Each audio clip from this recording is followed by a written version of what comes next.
Hi everybody, I'm Forbes Riley and I'm here with my co-host Kevin Harrington, who I'm sure you recognize as one of the original sharks on Shark Tank.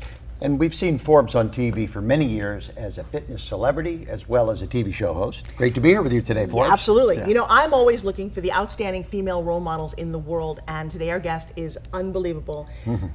Female test pilot, commander, phenomenal credits. I can't wait to introduce you. Please welcome Linda Schaefer-Veneria. Thank you, Forbes. Great to be here with you, thanks, Linda. Kevin. Thank it's you. Wonderful to meet you. It is a tremendous honor when you read your book and you discover all that you've done, and you're going to share a little bit with our audience today. Very exciting. Thank you. You were the third Navy test pilot. I was. You flew woman test pilot. Woman test pilot. I'm sorry. That's even a woman bigger test pilot. That's what I meant to say. But you flew F-15s and A-4s, amazing planes, and some tragic things that happened during your flying days, right? Well, it's only tragic if you don't make it through. That's true. Can I just ask you, what inspired you? This is not a woman's career. What got you started doing this? A couple things. I mean, it may not be a woman's career, but I'm not the first woman military in my family. My grandmother was actually a nurse in the front lines in World War I. Oh, wow. Okay. So I believed it was possible to be a woman in the military, and what really inspired me is my father. He was a navigator in B-17s in World War II. He had the kind of experience you would expect, maybe not to be inspiring in some ways, but it just made me passionate. His aircraft, it was a B-17, he was sitting in the navigator station, which was in the middle, and on his final mission, what would have been his final mission, 24 and a half, the shell took out his parachute that he was wearing. Hit the plane. Hit the plane, took out his parachute. Where were they? They were over Germany. Not a good place for an American to be, okay. No, and he bailed out, went to pull the D-ring and didn't get an opening shock, and he free fell 10,000 feet into a manure pile and saved his life. Okay, you never hear that story. Yeah, thank God. Or very rarely, I would imagine. 10,000 feet? Still had been you don't hear it from a lot of people, broken but I bones, heard it. I'm sure, right? He ripped his shoulder out of the socket. Okay. That's it. And wow. You know, actually, it was the same shoulder I ripped out of the socket when I had an incident much like that later. But he became a prisoner of war. He became a prisoner of war. And survived. And survived. He went on several death marches. It was a lot to go through. It's amazing. This is what inspired you then to be a Navy pilot and a test pilot at that. Oh, absolutely. Yeah. I mean, the honor of that, the pictures I'd find, he never had a regret.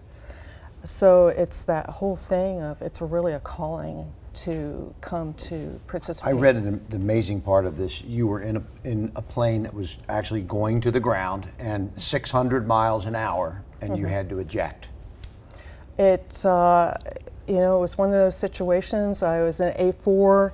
There's two leading edge airfoils, attachments to the wing. One came out before the other, and it took me immediately into an inverted spin going down to the ground. Wow. Okay, so I'm sitting here thinking, okay, an inverted spin going down towards the ground. I'm not a pilot. I obviously have no nerves or steel, and I'm completely freaking out. You're sitting here very calm, and I'm sitting here going, whatever it is that you've got, can I have some of this? Well, it's funny, whenever I think of it, it just calms me right down, because that's how you have to be in the moment. This is what you do now. This is on the edge, how to perform on the edge. Well, your voice has to go right? into this calm, to talk yourself into this place. It's okay.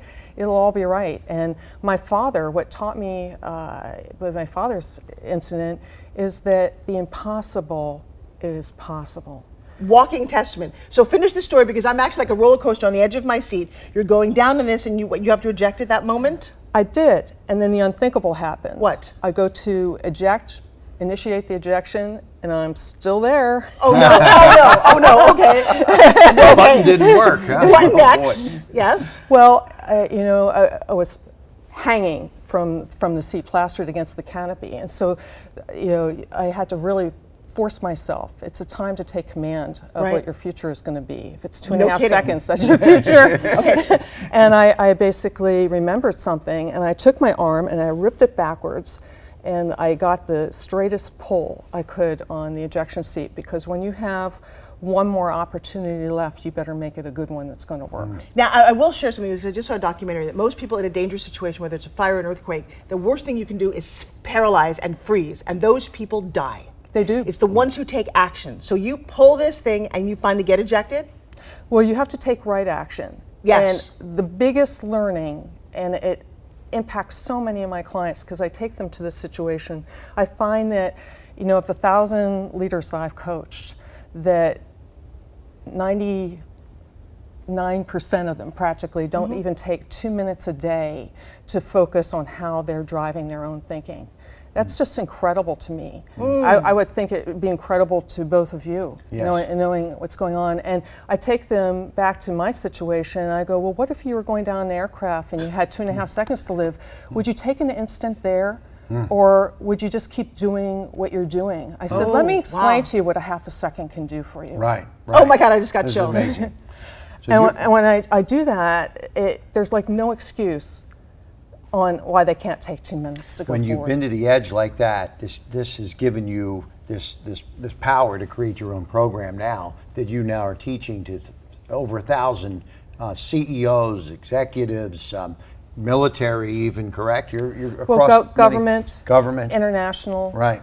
working with global companies, the speaking to audiences. These lessons, they apply to everything. And in truth, most people don't experience something that drastic, but they could. Right. And if it does happen, the time to work on an emergency, I always say, is not when you're in it. Also, after 16 years, you actually became a female commanding officer too, which I is did. pretty powerful also, right? Can I just Yeah. get to the end of the story? I'm just sitting here, you object, what happened to the plane? It was a fireball. From the time I got into my chute and looked down, it was gone. What was your feeling at that moment? Relief, frustration, horror, oh my God. But here's the amazing thing that I know I would not have done. You kept at the job. You didn't walk away going, that was horrible, my plane is gone, I almost died, forget this. You kept going. What does it take to do that? A decision. Most people never make the decision. The decision I made was I was not going to allow that to be what defined my life. Oh my gosh, that's powerful. Yep. And beyond that, I was going to make a commitment to anybody that I led or came after me that I would leverage everything that I have here, package it and give it back to them so they wouldn't have to go through it. And beyond that, what's the step beyond that is so that they could thrive in all the possibilities that could be open to them and take ownership and run with it. You know, I think anyone listening to this who hires speakers to empower people, men and women, whether it's a leader or people who need to make decisions, that you would be one of the most phenomenal guests to have on stage. Because there is a calm and a power with the way that you speak, and I love your story. Well, thank you for that. Yeah, it's unbelievable. And what you're doing now is you're applying this to business, for example, because I notice in one of your other books, you talk about 26 ways to crazy profitability. So, one of those is hers. Yes. One chapter. But it's a great chapter about focus and seeing things 2020. There's a clarity about you that I very rarely meet in a woman. Yeah. Well, the 2020 comes from being a pilot. You have to have 2020 vision to be a pilot and get your wings. And I actually take it a step forward. Why do we stop at 2020? Why wouldn't go to 2010 or 20 or 20 minus 10? And it's this reframe of trying to be ahead of the game so that your clarity is so acute that you see what's possible before it happens. And one of the concepts of really visioning versus having a vision, I actually think a vision is limiting myself. But when you're visioning, your mind is always open to the next great vision to come along. And how you embrace that and bring yourself into thinking that way allows the door of possibility to always be You know what I want to hear, Linda? Give me an example, somebody that was on the edge in business or military or whatever it might be, and you came in and kind of helped them, coached them to deal with that and transform their thinking. Well, let me start with a new group that's really come into my realm, which is young leaders. Okay. Companies are at this cusp where they have a lot of their high talent rolling out the door, and they need to count on young leaders. And I'm finding that young leaders that are really type A and want to go to the edge are burning themselves out quickly.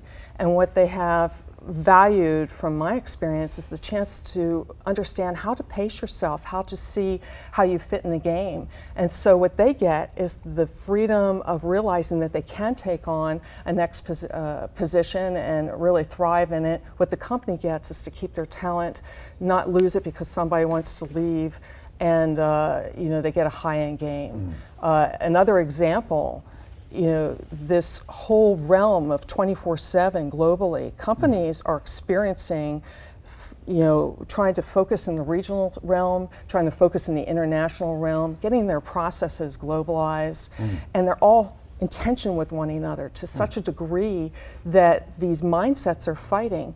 The models I have with shape-shifting mindset, I've worked with that with a company, for instance, that was going from private to public.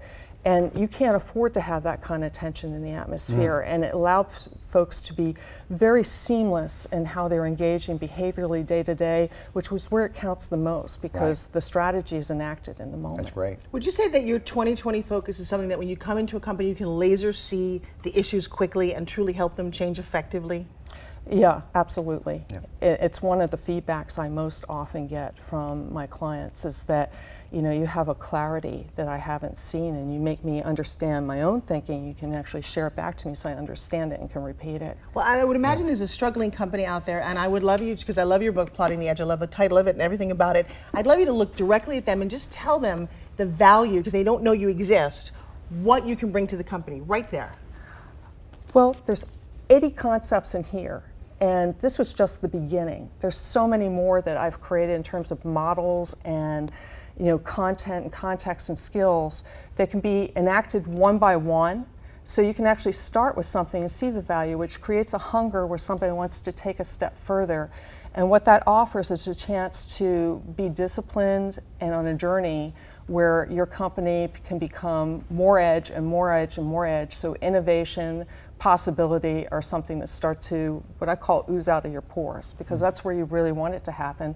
And speaking to a shark, that's where profitability starts and ends and becomes the destination. There's always room for profitability, I always say.